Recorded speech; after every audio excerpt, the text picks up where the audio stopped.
మనం అడుగుతా ఉన్నారు, ఏమైనా ఆశించావా నువ్వు పదవులు ఉప ముఖ్యమంత్రి అవుతామని నేను ఆశించావా? నిజంగా చెప్పాలన్నా నిజంగా ఏమి ఆశించలే.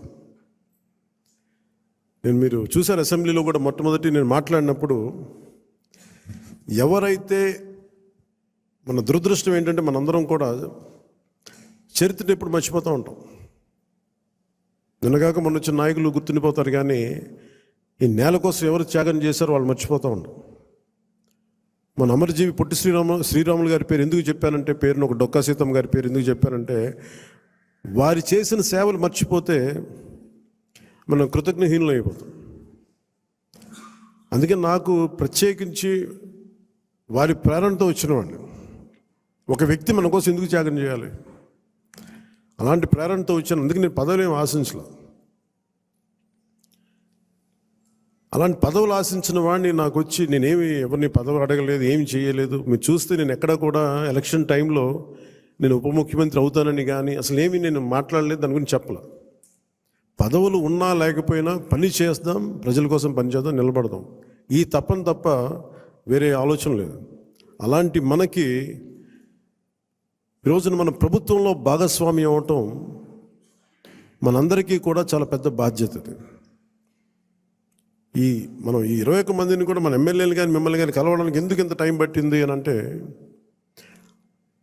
నేను ఎప్పుడు అధికారం నేను చూడలేదు, ఎమ్మెల్యేగా అడుగు పెట్టలే, అధికారం ఎప్పుడు చూడలే. ప్రజలతో పోరాటం చేసుకుంటూ వెళ్ళిపోయాను తప్ప ఎక్కడ కూడా అధికారం ఎలా ఉంటుంది, దాని తాలూకు కష్ట నష్టాలు ఏంటి, దాని లోతుపాతు ఏంటి మనకి ఎప్పుడు తెలియదు. అసలు నాకు బాధ్యత తీసుకోగానే చాలా కీలకమైన శాఖలు మనం తీసుకున్నాం. సివిల్ సప్లైస్, అలాగే సినిమాటోగ్రఫీ, టూరిజం, దాంతోపాటు పర్యావరణం, అటవీ శాఖ,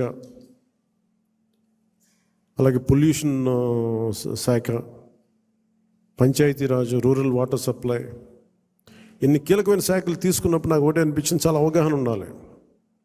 ప్రత్యేకించి శాఖలు కూడా నేను అందరూ అనుకోవచ్చు, ఎందుకు పెట్టుకున్నాను నేను ఈ శాఖలన్నీ అంటే, ఇది నా మీద చాలా బాధ్యత ఉంది. పదే మాట్లాడాను నేను. కొంత దాన్ని సంపూర్ణంగా ఒక విధి విధానాలు ఏర్పరిచిన తర్వాత సరైన సమయంలో బాధ్యతల నుంచి కూడా తప్పుకుంటాను, ఇంకెవరికైనా కూడా అప్పగించేస్తాను. కాకపోతే అది చేసే ముందు ఖచ్చితంగా విధి విధానాల మీద చాలా బలమైన ఒక విధి విధానాలు బలంగా ఏర్పరిచి ఆ బాధ్యతలు అప్పుడు అప్పచెప్తాను. అలాగే మనందరి మీద కూడా 5 సంవత్సరాల కాలం గిరుని తిరిగిపోతుంది, ఎక్కువ సమయం పట్టదు. అలాగే మన ఎమ్మెల్యేలందరికీ కూడా, పోటీ చేయని చోట్ల కూడా మన నాయకులందరికీ కూడా ఇది భవిష్యత్తు ఉన్న పార్టీ. అది మరి ఎంత బలంగా మనం చేయకపోతే దేశం మొత్తం మన వైపు చూసేలా చేసింది. దేశం మొత్తం ఈ రోజున ఎవరన్నా సరే దేశం మొత్తం మీద ఢిల్లీలో ఎక్కడికి వెళ్ళినా నన్ను పదే పిలిచి గౌరవిస్తున్నారంటే అది మీ అందరూ చేసిన కష్ట ఫలితం. అది నేను ఒక్కడిని చేశానని కానీ, నేను ముందు నడిపించానేమో కానీ, నాతో పాటు నడవడానికి మీరందరూ ఉండి 21 మంది మనకి సభ్యుల్ని, 2 పార్లమెంట్ సభ్యుల్ని గెలిపించుకొని తీసుకెళ్ళటం ఆషామాషే విషయం కాదు. మన ఉదయ్ గారు కానీ బాలశౌరి గారు కానీ మనం అడుగుతున్నారు, నెక్స్ట్ పార్లమెంట్ సెషన్స్ ఉన్నాయి, ఏం మాట్లాడాలి అంటే, ఉదయ్ గారు కూడా చెప్పారు, మీరు ముందు అవగాహన చేసుకోండి, ఎలా మాట్లాడాలి, ఏం మాట్లాడాలి, ఈ సెషన్ అంతా అవగాహన చేసుకోండి. ఏదైనా కీలకమైన పరిస్థితులు అంశాలు ఉంటే సీనియర్ పార్లమెంటరీ బాలశౌరి గారు ఉన్నారు, ఆయన ముందుకు తీసుకెళ్తారు. ప్రధానమంత్రి గారితో కూడా చెప్పేటప్పుడు ఏం మాట్లాడాలని అడిగితే ఉదయ్ గారికి బాలశౌరి గారికి ఒకటే చెప్పాను,